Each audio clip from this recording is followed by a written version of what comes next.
A Babilônia como cidade existe desde o terceiro milênio a.C., mas era somente uma pequena cidade ou povoado no sul da Mesopotâmia, submetida aos sumérios, acádios e depois pelos neossumérios. Seu nome significa Portal dos Deuses ou Babilu. Porém, sua história de fundação é misteriosa.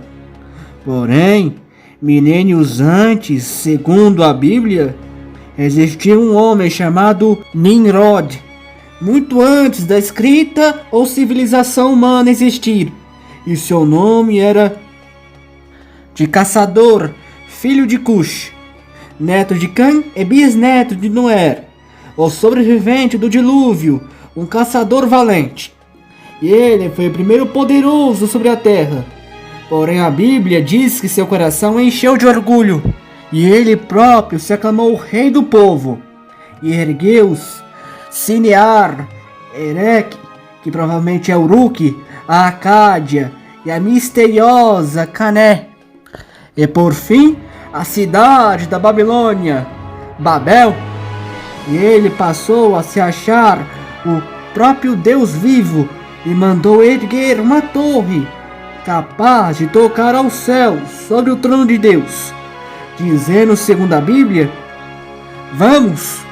construamos para nós uma cidade e uma torre cujo topo toque aos céus, e tornemos célebres nosso nome, para que não sejamos espalhados por toda a terra. E essa rebelião irou Deus, e o Senhor desceu à terra e viu que os homens estavam fazendo, e ele castigaria os homens por sua soberbia. Segundo a Bíblia é dito: então disseram uns aos outros: façamos tijolos em vez de pedras, e betume em lugar da argamassa. Erguemos uma torre cujo topo chegue ao céu, e tornaremos célebre nosso nome, para que não sejamos espalhados por toda a terra. E o que a Bíblia diz em seguinte, diz assim: então Deus desceu e confundiu a língua dos homens, dividiu a língua por língua, e os homens não mais se entenderam, e todos se espalharam por toda a terra humana. E segundo a Bíblia, Deus ressignificou Babel de portão dos deuses a Balaal, que significa em nativo hebraico confusão. Os que ficaram na cidade da Babilônia habitaram ali como aldeões por milênios. Porém o povo nunca se esqueceu de Nimrod e o que o nome dele significava para aquele povo. E com os passares dos anos, a sua figura foi deidificada como seu Senhor, seu Deus, e se esqueceram totalmente de Deus de Noé. E da sua adoração a Nimrod, eles abandonaram Deus por completo. E a sua figura histórica, a sua sombra, passou a ser adorada. E ao que antes era Nimrod, o rei dos homens daquela região, passou a se chamar Bel-Marduk, que significa jovem senhor do sol, e passaram a adorá-lo como Deus. E os anos e as gerações foram passando, e a cidade cresce, e a menção mais antiga, a Babilônia, já datada e real, data do final do terceiro milênio a.C., durante o reinado do rei acádio Shar-Kali-Shar, que menciona ter construído 2 templos ali. A Babilônia era governada por um Enzi, do rei da Acádia. Porém, após a queda acadiana, nada mais se sabe da cidade. Em nenhum documento histórico foi achado um sequer da cidade até os anos de 1800 a.C. Até lá, a cidade foi regida pela figura da Neo-Suméria e depois esteve em domínio da caótica era das Siglarsa, que foi o período que sucedeu o Império Neo-Sumério. E pôs o conflito 2 cidades amoritas, e sim em a cidade de Larsa. onde os amoritas brigaram pelo poder na região e passaram a colonizar a Mesopotâmia, incluindo a Babilônia, até que em 1894 a.C. surge um amorita chamado Sumu-Abum, que libertou uma pequena área de terra na atual região da Babilônia. E dentro dessa área de terra pequena estava então a ascendente cidade de Babilônia, e se proclamou rei da região, rei da cidade. Dizem as tais lendas que um dia nossos pais tentaram erguer uma torre para tocar os céus com sua magnificência. Esta era a findada Torre de Babel. A arrogância dos homens provocou a ira de um Deus que qual o nome desconheço por completo, e já não conheço qual é a tua glória, nem conheço a tua face. E as lendas dizem que ele confundiu nosso povo e formou os 4 cantos do mundo, e pelos 4 cantos fomos castigados por eles, expulsos de nossa terra. E dizem as tais lendas que durante as gerações desses anos que pertenciam a Marduk, meu grande senhor, senhor do tempo e do sol, esta terra da Babilônia foi o pé onde as sandálias dos reis pisavam. Essas areias viram a Suméria, a findada Acádia de Sargão magnânimo, o senhor dos 4 cantos, ungidos de Marduk, que eles nos dominaram por séculos. Mas eu e meus pais viram a queda dos que se achavam reis, os que se achavam imortais. E eu, Sumu-Abum magnânimo, o rei da Babilônia, o ungido de Marduk poderoso, a libertei pelo meu trono, e sou o primeiro entre muitos. Espero eu que meu reino seja glorioso, eterno e mais do que qualquer rei tenha sido em sua vida magnânima ou suja, e que meu trono de mim, dos meus filhos, dos filhos dos meus filhos, se tornem mais célebres do que aquela torre, e sua glória toque aos céus, e que conheçam o sol como a nuvem o conhece. No reinado de Sumu-Abum conquistou Elipe e a histórica cidade de Kish, a 12 quilômetros da Babilônia, mas a perdeu para Larsa. Muito pouco além disso se sabe sobre seu reinado, e seu reinado acaba em 1881, e seu filho Sumu-Lael o sucede. Sumu-Lael subjugou e conquistou cidades próximas como Kish e entregou uma série de fortalezas ao redor do seu território para proteger o seu reino. Se sabe que ele conquistou a cidade de Sipar. Além disso, Sumu-Lael, como os assírios, empregou uma vasta expedição comercial na Anatólia. Como textos cuneiformes no sítio turco de Timil Hoyuk confirmam, na cidade da Babilônia, ele concluiu a construção das muralhas da cidade, além de construir canais de irrigação para garantir o abastecimento de água e agricultura, e garantir que a fome não se estenderia mais, com um canal chamado Utu-Regal. Ele morre em cerca de 1845 a.C. e seu filho, Shabum, o sucede. Se sabe que ele manteve Sipar como seu domínio, mas a maior parte do seu reinado e a maior obra do seu reinado foi dentro da Babilônia, pois é altamente provável que foi ele que construiu o templo de Esagila, o grande templo de Marduk, dando as fundações iniciais para o grande templo do Tenmananque, consolidando o prestígio do religioso da cidade, e suas obras iniciais seriam alargadas nos séculos seguintes pelos reis sucessores. Se sabe que ele entregou o trono ao seu filho Apilsim em cerca de 1831 a.C. Apilsim patrocinou os grandes templos a Marduk e ajudou a realizar a identidade cultural e o prestígio religioso da Babilônia na região. Ele, no seu 13º ano de reinado, ordenou a construção do Erturcolana, um grande templo em Babilônia, que era dedicado a Ishtar, a deusa do amor e da guerra. Aprio-Sin manteve o território da Babilônia e manteve sua estabilidade. E assim, em 1813 a.C., ele passa o trono para seu filho, Sin-Muballit. Sin-Muballit foi o primeiro senhor da Babilônia a se declarar formalmente, nos documentos reais encontrados da Babilônia da época, rei da Babilônia, elevando o prestígio político da cidade aos vizinhos. Além disso, ele adotou uma postura militar muito mais ofensiva e bélica para expandir a Babilônia, conquistando no seu 17º ano de reinado a importante cidade de Sin.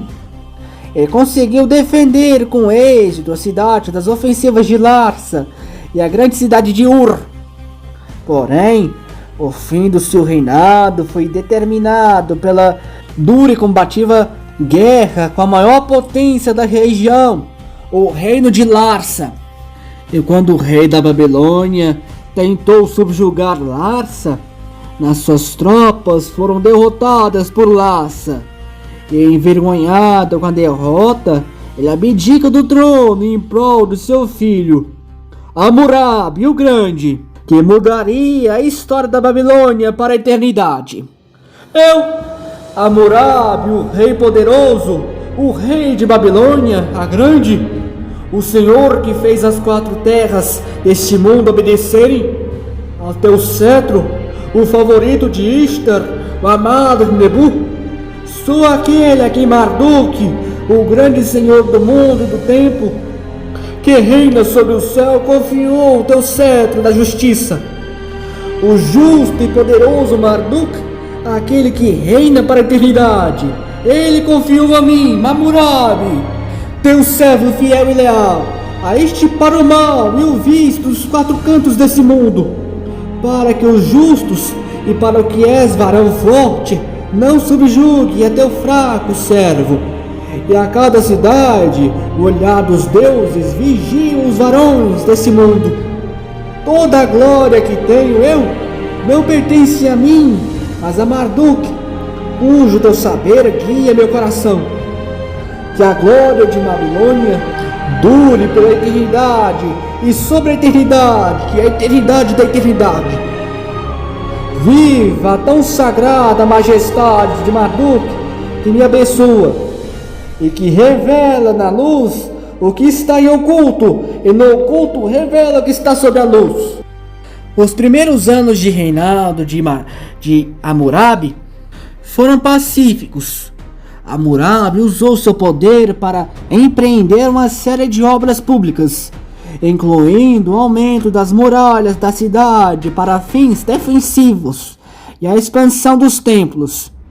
Porém, do leste marchou o povo de Elão e invadiu o sul da Mesopotâmia e conquistou terras importantes da época, como o reino de Espuna, e destruiu várias cidades e impôs seu domínio sobre partes da Mesopotâmia pela primeira vez. Então Elão marchou para guerrear contra Larsa. Então, em busca de se aliar e aliados para marchar a guerra contra o Elão, o rei de Larsa, Rin-Sin, decidiu fazer a paz com Hammurabi e com a Babilônia. E nisso ambas marcham contra o Elão. Mas Larsa logo trai a Babilônia ao deixá-la para lutar sozinha contra o Elão, algo que Hammurabi nunca perdoaria e nunca esqueceu em sua vida e nem em seu reinado. Apesar disso, Hammurabi triunfou em batalha sobre o Elão em cerca de 1783 a.C. E nisso Hammurabi consolidou o seu poder na Babilônia. Focou nas grandes construções públicas, focadas na irrigação essencial para a agricultura, e passou a se preparar para a guerra. E passou a exercer um controle rigoroso sobre os preços, salários e contratos comerciais do povo da Babilônia. toda a regulamentação tributária e o comércio foram centralizados no trono do rei Hammurabi. E nisso ele passou a construir o seu poderio militar, o próprio exército babilônio. Em cerca de 1775 a.C., ele inicia campanhas militares em todo o sul da Mesopotâmia. E em questão de anos, ele conquista a Grande Mari, Niahad e logo a cidade de Eshuna. E com o resultado dessas conquistas, o reino da Babilônia cresceu absurdamente. Hammurabi adotou o título de Rei dos Quatro Cantos para si como sinal de soberania total na terra. Porém, com essas conquistas, se trouxe uma coisa bem difícil para os reis da época: desordem, injustiça, justiça pelas próprias mãos e formas de fazer leis altamente desproporcionais. O mero roubo de um boi poderia resultar no massacre de uma família inteira ou de uma vila inteira. Em retaliação, um clã vingaria o roubo de uma terra, assassinando a família que roubou totalmente, sem fazer justiça alguma. Uma cidade, uma vila poderia ser destruída por um roubo de gado, um roubo de boi, um roubo de uma cabra, um roubo de um trigo, um assassinato, e por um erro, uma vila ou uma família inteira pagaria. E isso causava um ciclo de violência infinita na época. Violência entre clãs que não se gostavam. Cada cidade e estado mantém suas leis e tradições orais. Então, Hammurabi tem uma ideia: unificar a lei para todos. E em cerca de 1772 a.C., surge o grande Código de Hammurabi, o mais famoso código jurídico do mundo. E já no prólogo, ele enfatiza a glória da Babilônia, enfatizando que Marduk, através de si e de Shamash, Deus da justiça, revelou a ele as leis sagradas. O prólogo é este: quando sublime Anu, o rei entre os reis, e Marduk, senhor do céu e da terra, que determina o destino do mundo, entregaram poder a ti, ó Marduk, o filho primogênito de Ea, e o tornou grande entre os deuses, quando tu pronunciou o nome sublime da Babilônia, a tornando grande entre os quatro cantos desse mundo, e nela estabeleceu o reino eterno, cujos teus alicerces são firmados como os do céu e da terra.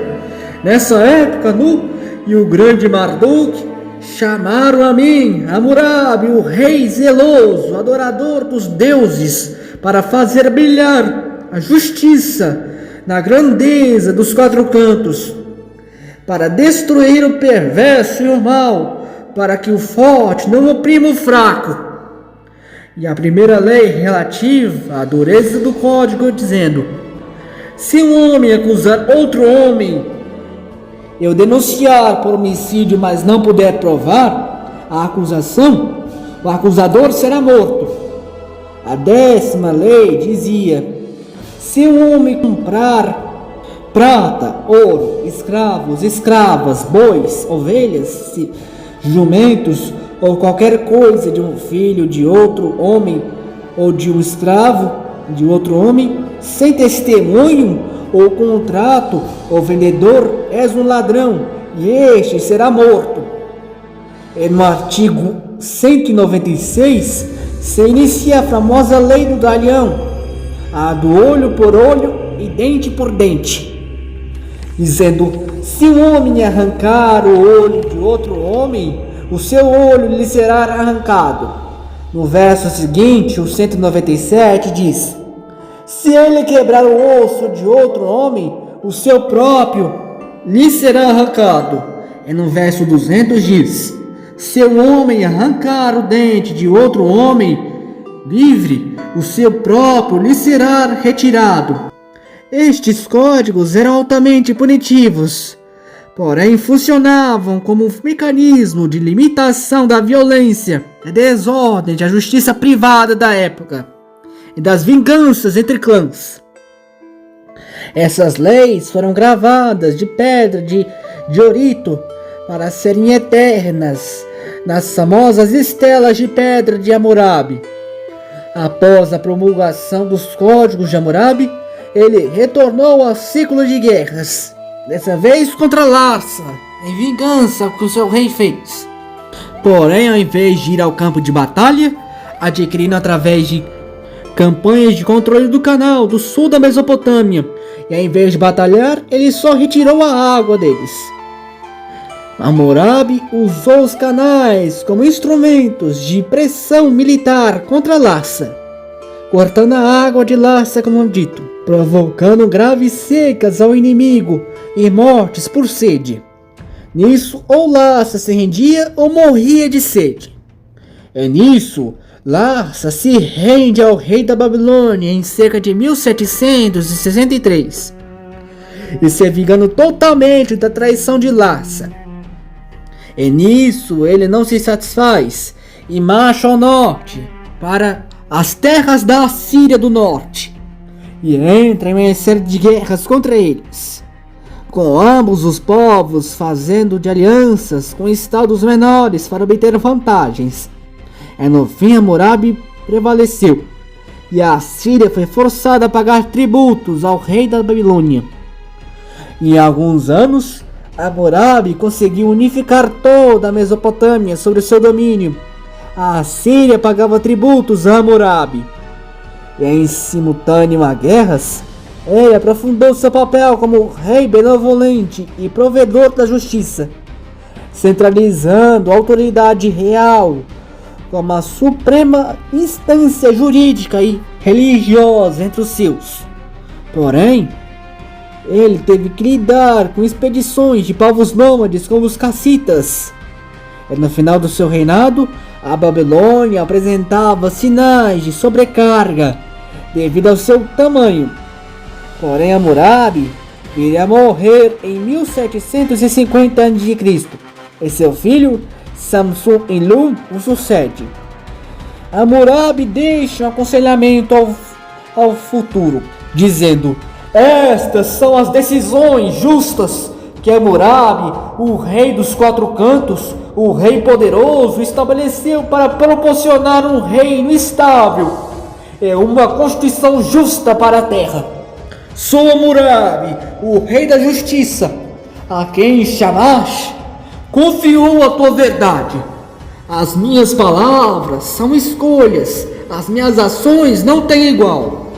Para que o forte não oprima o fraco, para que a justiça seja vinda à viúva e ao órfão.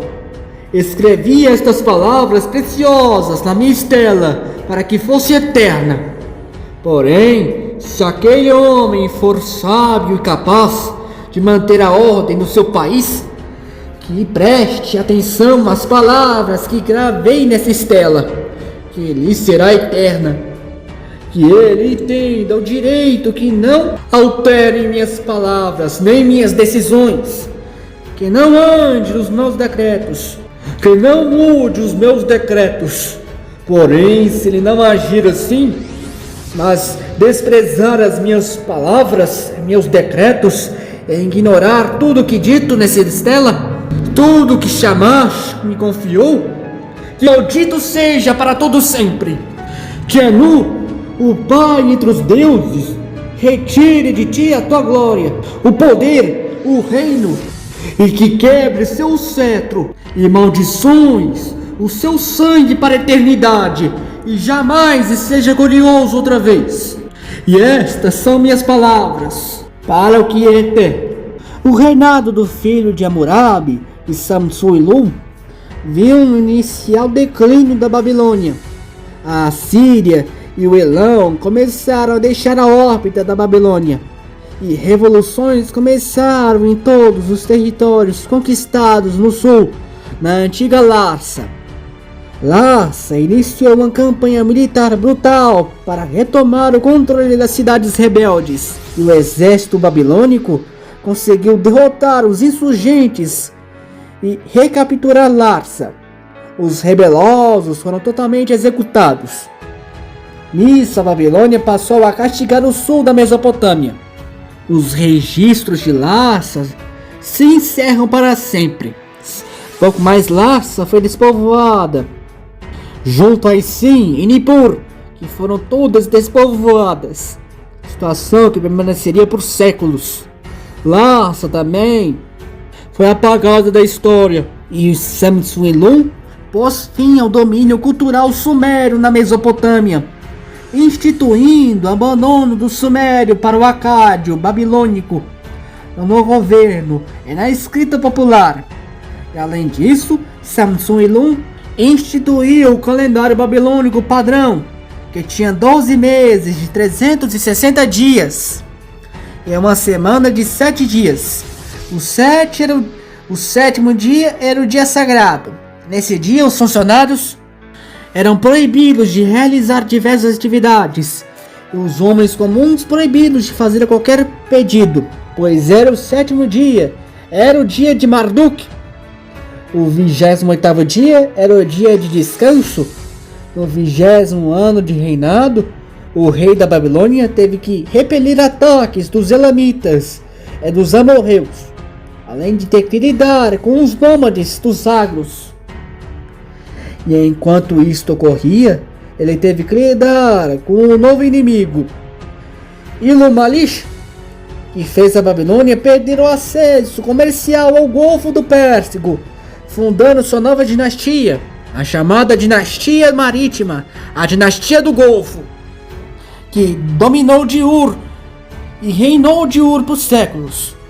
E apesar do cenário de guerra constante, Samsun-Ilum tentou manter a administração civil ativa através da emissão de decretos de cancelamento de dívidas para aliviar a pobreza da população babilônica comum. E ao final dos seus 38 anos de reinado, Samsun-Ilum conseguiu manter a Babilônia para seu filho Abi-Eshu, quando ele morre em 1712 a.C. E logo no início do seu reinado, por volta de 1707 a.C., Samsun-Ilum obteve uma vitória militar contra os cassitas, que era uma tribo nômade dos agros. Além dessa guerra, ele teve que lidar com a Dinastia do Sul, que já era independente desde a época do seu pai. Então Abi-Eshu arquitetou um ousado projeto de engenharia militar e ambiental. Ele ordenou o represamento do rio Tigre para forçar a submissão dos rebeldes sem a água e bloquear a sua capacidade de retirada estratégica através dos pântanos do sul. E apesar do esforço técnico envolvido para a campanha terminou em um fracasso absoluto. As forças babilônicas sofreram novas e fortes derrotas contra o monarca do sul, Dankin-Elishu. O reinado de Abi-Eshu acelerou a desestruturação da tradicional política babilônia e do tradicional sistema agrário do país. Os benefícios de terras dados antigamente aos soldados, em troca do serviço militar ativo, deixaram de ser respeitados e protegidos pela Babilônia. E, consequentemente, o serviço obrigatório aos palácios perdeu seu antigo status de privilégio e transformou-se em uma pesada carga tributária e laboral para a população camponesa, fazendo lentamente o rei da Babilônia perder a lealdade do povo. Além disso, no final do seu reinado, os elamitas, sob o comando de seu rei, invadiram a Babilônia e saquearam 30 cidades. E Abi-Eshu entregou o trono ao seu filho Amin-Ditani em 1683 a.C. Amin manteve o título tradicional de rei da terra dos babilônios, preservando os laços culturais da Babilônia. O seu reinado foi caracterizado por estabilidade, interna, reformas administrativas, atividades de edificação religiosa e gestão econômica ao invés de grandes guerras. Amir-Tani emitiu decretos reais de justiça social, conhecidos como os Misharu, e estabelecia o cancelamento temporário de dívidas agrárias e a libertação de babilônios que haviam caído na servidão por dívida. Sob sua supervisão, o comércio e os contratos financeiros voltaram a prosperar, utilizando tabletes de argila que funcionaram como títulos de crédito avançado, como os registros encontrados em Uruk e na antiga Shipar, que garantia ao portador o recebimento de quantias específicas de cevada da colheita. Amir-Tani ordenou a abertura de uma grande campanha para construir um canal de irrigação que levou seu nome no 22º ano de reinado. Além disso, ele financiou fortificações massivas, incluindo o grande entrocamento da muralha da cidade de Karchamash. Além disso, ele patrocinou a religião e a cultura babilônica, resultando na criação de ricas peças artísticas e literárias, como o poema Diálogo entre o Homem e seu Deus. Amir-Tani faleceu por volta de 1647, deixando o reino para seu filho, Amin-Saduqa. Durante o seu reinado de Amin-Saduqa, a Babilônia se viu desafiada por tensões internas, instabilidade e crônicas e pressões externas, exercidas por tensões sociais com a dinastia do Golfo e os cassitas. A documentação registrada sobre seu reinado é notadamente rica, se destacando o famoso Edito de Amin-Saduqa, um edito legal de extrema importância que visava restaurar a ordem econômica através do perdão de dívidas, conhecido tecnicamente como Adu-Karun, um edito destinado a oferecer um vislumbre sobre a situação financeira do campesinato babilônico, e também foi feito para dar um ar de legitimidade do rei perante seus súditos. Além do aspecto legislativo, o reinado de Amin-Saduqa é de suma importância para a cronologia do Oriente Médio Antigo, devido à observação astronômica de Vênus, registrada na famosa Tábua de Vênus de Amin-Saduqa, que cataloga os períodos de visibilidade e invisibilidade do planeta Vênus ao longo de mais de 21 anos. Porém, politicamente, as fontes textuais de seu tempo, incluindo cartas, contratos e textos administrativos encontrados em locais como Shipar, indicam um sistema burocrático que ainda funcionava, porém sob alto estresse, onde o controle centralizado sobre a produção agrícola e da distribuição de recursos era vital para a sobrevivência do Estado. E apesar dos esforços diplomáticos e legislativos para manter o reino em poder, as sementes da dissidência e da desintegração do velho império estavam lançadas. O reinado de Amin-Saduqa termina em 1626 a.C. e seu filho Samsun-Ditana o sucede. Ditana se tornou rei em um contexto político muito perigoso para a Babilônia. O Império de Hammurabi já não era mais poderoso e vasto em riqueza.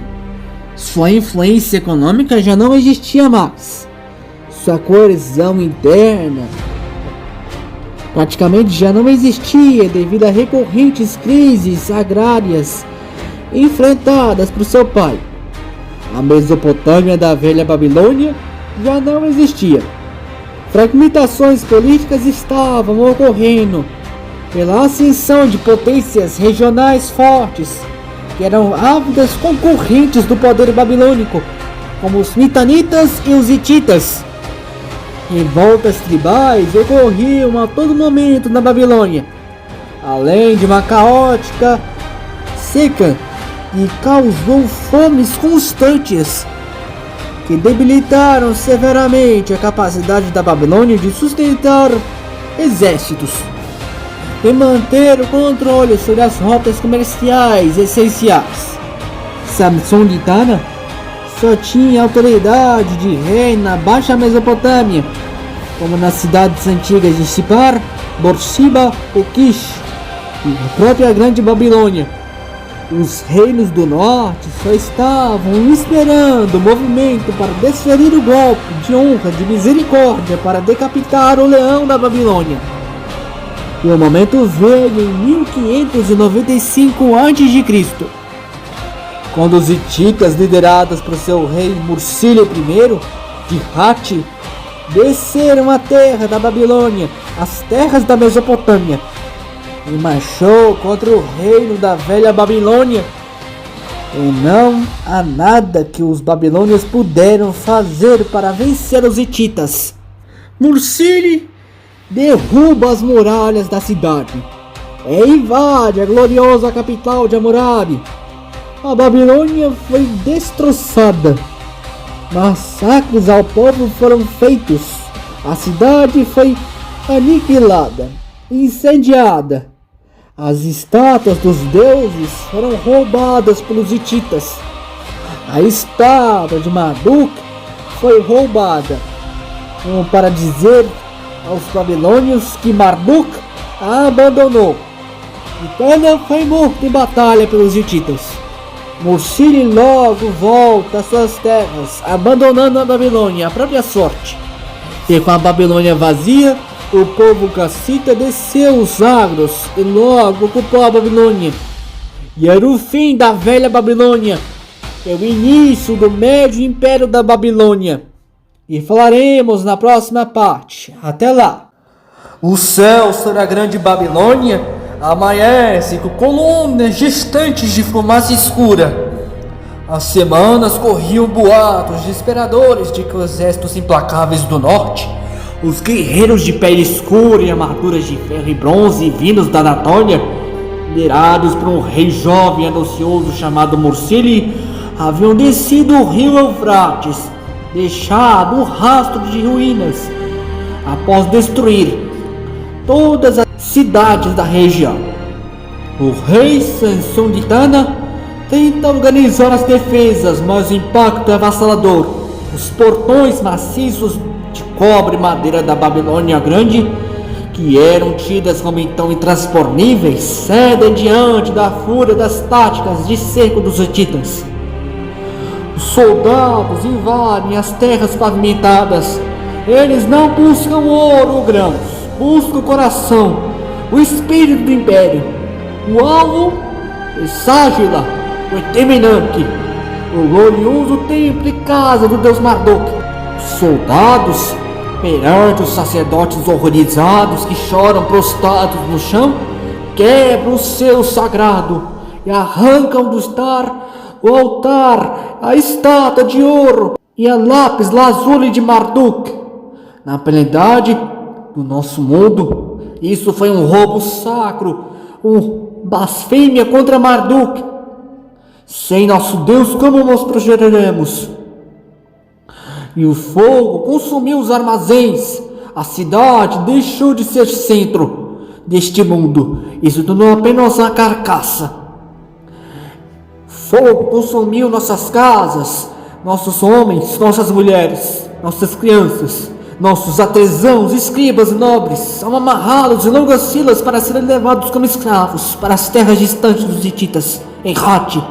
E anos se passaram desde a partida daqueles imundos, mas a Babilônia jamais recuperou nosso brilho.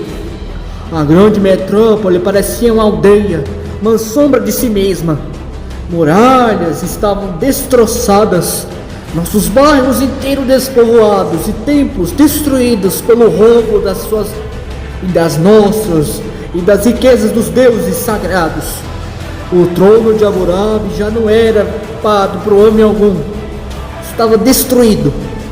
As montanhas então das verdejantes dos agros, a leste do povo nômade, selvagem e bárbaro guerreiro, observavam essa fraqueza.